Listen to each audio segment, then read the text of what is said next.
Each year, roughly 10 million people die from cancer and 20 million from heart disease. Alzheimer's disease affects almost 50 million people, and 500 million of us have diabetes. Less lethal, though highly relevant, 40% of men over 45 have low testosterone, and 10% of women experience menstrual irregularities and infertility. All of these disorders and more have one thing in common.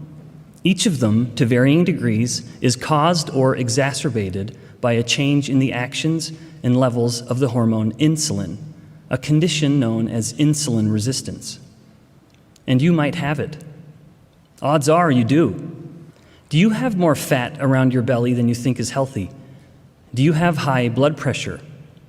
Do you have high levels of blood triglycerides? Do you have patches of darker skin or small bumps of skin around your neck, armpits, or elsewhere?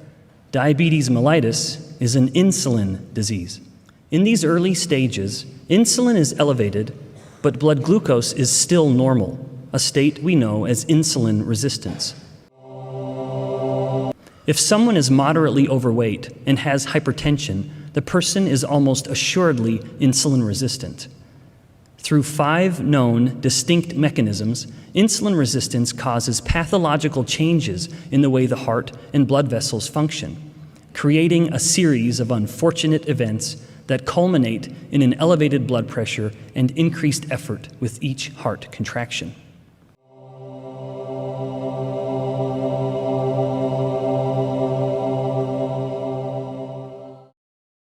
Elevated insulin increases the risk of heart disease by roughly 40 times. In fact, the connection between Alzheimer's disease and insulin resistance is so strong that many people consider Alzheimer's disease to be an extension of type 2 diabetes, occasionally called type 3 diabetes. As the brain becomes insulin resistant, its ability to utilize glucose for fuel is diminished. Other neurological conditions appear to share a similarly compromised ability to use glucose as a fuel for the brain, including, to differing degrees, migraines, epilepsy, depression, and even some instances of autism.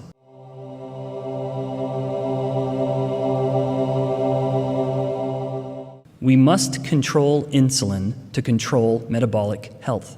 When carbohydrate is consumed in the form of pure glucose, insulin dramatically increases to well above 10 times over normal and, depending on the person, can remain elevated for several hours. When a person eats pure protein, insulin will usually increase slightly over normal levels for a time. Fat consumption, in contrast, has no effect on insulin.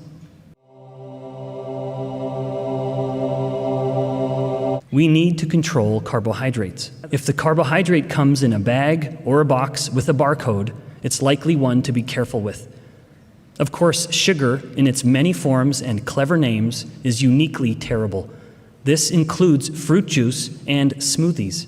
We should prioritize protein. A case has recently been made in scientific literature that recommendations of dietary protein are insufficient for most people to maintain and promote muscle and bone mass. Depending on age and activity, an optimal level of dietary protein is around 1 to 1.5 grams of protein per kilogram body weight. Importantly, this need for dietary protein increases with age.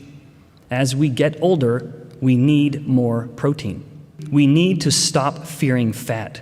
We eat a smaller portion of our diets from fat now than ever before. Dietary fat is a remarkable energy source. Because it has no effect on insulin, it has the ability to feed our bodies, but not our fat, providing a new version of an old adage, we aren't what we eat.